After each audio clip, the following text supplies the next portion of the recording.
என் அன்பு சொந்தங்களுக்கு என் இனிய வணக்கம். இன்றைய ஆன்மீக பதிவில் நாளை வரும் மார்கழி மாத தேய்பிறை அஷ்டமி ஜனவரி 4ஆம் தேதி வியாழக்கிழமை அன்று வர உள்ளது. வியாழக்கிழமை அப்படிங்கிற குருவாரத்தில் இந்த தேய்பிறை அஷ்டமி வர்றது இன்னும் சிறப்பான கூடுதலான பலனை நமக்கு கொடுக்கும். தேய்பிறை அஷ்டமியில் நம்ம கால பைரவருக்கு இந்த ஒரு மாலையை நம்ம சாற்றும் போது கட்டாயமாக நம்ம வாழ்க்கையில் தீர்க்கவே முடியாத பிரச்சனைகள் எதுவாக இருந்தாலும் அது அத்தனையும் நிச்சயமாக தீரும். அந்த நம்பிக்கையோடு நீங்கள் செய்து பாருங்கள், உங்கள் வாழ்க்கையில் நிச்சயமாக வெளிச்சத்தை அவர் ஏற்படுத்துவார். சரி, அந்த பதிவை தான் நம்ம இப்போ பார்க்க இருக்கிறோம். இப்போ தான் நீங்கள் நம்ம சேனலை ஃபஸ்ட் டைம் வாட்ச் பண்ணுறீங்கன்னா மறக்காமல் சப்ஸ்கிரைப் பண்ணிக்கோங்க. பக்கத்தில் இருக்கிற பெல் ஐக்கானை கிளிக் பண்ணிக்கோங்க. அப்போ தான் நான் போடுற வீடியோஸ் எல்லாமே உங்களுக்கு நோட்டிஃபிகேஷன் வரும். இப்போ வீடியோக்குள்ளே போகலாம்.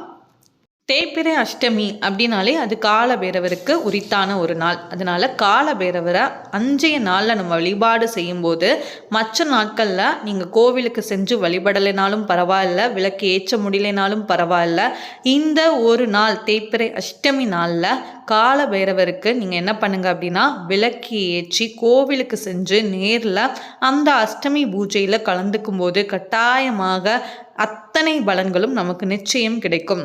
சிவபெருமானுடைய அந்த நெற்றி பிளம்பிலிருந்து உதித்தவர் தான் காலபைரவர். அதனால நம்ம வாழ்க்கையில தீர்க்கவே முடியாத பிரச்சனைகளாக இருக்கட்டும், கஷ்டங்களாக இருக்கட்டும், இனி நடக்கவே நடக்காது அப்படின்னு நீங்க நினைக்கிற விஷயங்கள் கூட கண்டிப்பாக கால பைரவர்கிட்ட நீங்கள் சரணடையும் போது உங்கள் வாழ்க்கையில் அவர் மிகப்பெரிய ஒரு மாற்றத்தையும் அற்புதங்களையும் நிகழ்த்த வல்லவர். அவர் அப்படின்னாலே காலத்தினால் தீர்க்க முடியாத பிரச்சனைகளையும் தீர்க்க வல்லவர். நம்மளுடைய விதியை கூட மாற்ற வல்லவர். நம்ம ஜாதகத்தில் இருக்கிற அத்தனை தோஷங்களையும் அத்தனை பாவ கர்ம வினைகளையும் நீக்க வல்லவர். காலம் அப்படின்னாலே காலத்தினால் செய்த நம்மளுடைய பிரச்சனைகள் அனைத்தையும் நீக்க வல்லவர். பைரவர் அப்படின்னா நம்மளுடைய பயங்கள், நம்ம வாழ்க்கையை நினைத்து நம்ம நினைக்கிற அந்த பயங்கள், பிரச்சனைகள், பதட்டங்கள் அத்தனையும் போக்க வல்லவர். அதனால உங்களுக்கு எந்த விதமான பிரச்சனைகள் வேணா இருக்கட்டும், நேர்முக பிரச்சனைகளாக இருக்கட்டும், மறைமுகமான பிரச்சனைகள், எதிரிகளுடைய பிரச்சனைகள் எதுவாக இருந்தாலும் சரி, நீங்க முழு நம்பிக்கையோட கால பைரவரை சரணடைந்தால் நிச்சயமாக அதற்கு ஒரு வழி பிறக்கும்.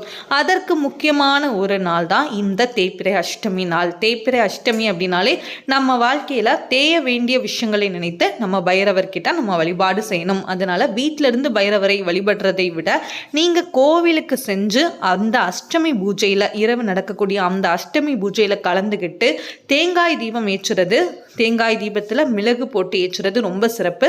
அப்படி இல்லைன்னா அந்த கோவில்களில் எது அதிகமாக விளக்கு ஏற்றுறாங்களோ அந்த விளக்கையும் நீங்கள் பார்த்துட்டு ஏற்றிக்கலாம். அஷ்டமி பூஜையில் பைரவருக்கு அபிஷேகம் ஆராதனைகள் நடத்துப்பாங்க. அந்த அபிஷேகத்துக்கு தேவையான பொருட்கள் உங்களால் எது வாங்கி கொடுக்க முடியுமோ தாராளமாக நீங்கள் வாங்கி கொடுக்கலாம். பால், தயிர், பன்னீர், இளநீர், இந்த மாதிரி சந்தனம், குங்குமம், இந்த மாதிரி இத்தனை பொருட்களில் உங்களால் என்ன பொருட்கள் வாங்க கொடுக்க முடியுமோ தாராளமாக நீங்கள் வாங்கி கொண்டு அந்த பூஜையில் நடைபெறக்கூடிய அபிஷேகம் ஆராதனைகளில் நீங்கள் கலந்து கொண்டு பைரவரை நீங்கள் வழிபடலாம். சரி, அதோடு சேர்த்து இந்த ஒரு மாலையும் நீங்கள் வாங்கி கொண்டு செல்லுங்க. இது ரொம்பவே அவருக்கு பிடித்தமான மாலை. ஒன்றும் இல்லைங்க, செவ்வரளி மாலை தான். சிவப்பு நிற மலர்கள் ரொம்பவே பிடித்தமான மலர். அதிலும் குறிப்பாக இந்த செவ்வரளி மாலை அப்படிங்கிறது ரொம்பவே விசேஷமானது பைரவருக்கு. அதனால உங்களுடைய வேண்டுதல்களை நீங்கள் மனதில் வைத்து ஒரு 5 தேய்பிறை அஷ்டமிகளில் இந்த மாதிரி நீங்கள் செவ்வரளி மாலையை நீங்கள் கோவிலுக்கு செஞ்சு பைரவர்கிட்ட கொடுக்கும்போது கண்டிப்பாக உங்களுடைய கஷ்டங்கள் அனைத்தையும் நீக்கி நீங்கள் கேட்ட வேண்டுதலை அவர் நிச்சயமாக நிறைவேற்றி கொடுப்பார். கோரிக்கையும் நிச்சயமாக நிறைவேறும். அதனால நீங்கள் எதை செய்தாலும் சரி நம்பிக்கையோடு செய்கிறது தான் ரொம்பவே சிறப்பு. அதனால நீங்கள் என்ன பண்ணுங்க அப்படின்னா உங்களுடைய வேண்டுதலை கால பைரவர்கிட்ட நீங்கள் முழு மனதோட முழு நம்பிக்கையோடு வைத்துட்டு அதுக்கப்புறம் நீங்கள் எதை பற்றியுமே சிந்திக்காதீங்க. கண்டிப்பாக இந்த மாதிரி தொடர்ந்து தேய்பிறை அஷ்டமிகளை அவரை நீங்கள் வழிபட உங்கள் வாழ்க்கையில் நிறைய மாற்றங்களை அவர் நிச்சயமாக ஏற்படுத்துவார். வீட்டுக்கு செல்ல முடியாதவர்கள் வீட்டில் இருந்தே கால பைரவரை மனதில் நினைத்து நீங்கள் என்ன பண்ணிக்கோங்க அப்படின்னா உங்களுடைய வேண்டுதலை வைத்துக்கோங்க. ஓம் காலகாலாய வித்மகே காலஹஸ்தாய தீமகி தன்னோ கால பைரவ பிரச்சோதயாத் அப்படிங்கிற ஸ்லோகத்தை உங்களால் எவ்வளவு சொல்ல முடியுமோ தாராளமாக நீங்கள் சொல்லிக்கலாம். ராகு காலத்தில் தான் போய் விளக்கு ஏற்றணுமா அப்படிங்கிறது கிடையாதுங்க. ஏன்னா நாளைய நாள் முழுக்கவே அவருடைய நாள் தான். அதனால நீங்கள் எப்போ வேணாலும் காலை நேரத்தில் ஏற்றிக்கலாம். ராகு காலத்தில் ஏற்றுறது ரொம்பவே சிறப்பு. இல்லை ராகு காலத்தில் ஏற்ற முடியல அப்படின்னா மாலை நேரத்தில் கூட நீங்கள் வேலைக்கு செல்றவங்களா இருந்தாலும் நீங்கள் வேலைக்கெல்லாம் செஞ்சு முடிச்சுட்டு நீங்கள் என்ன பண்ணிக்கலாம் அப்படின்னா கோவிலுக்கு சென்று விளக்கேற்றி அவரை நீங்கள் வழிபாட்டுக்கலாம்.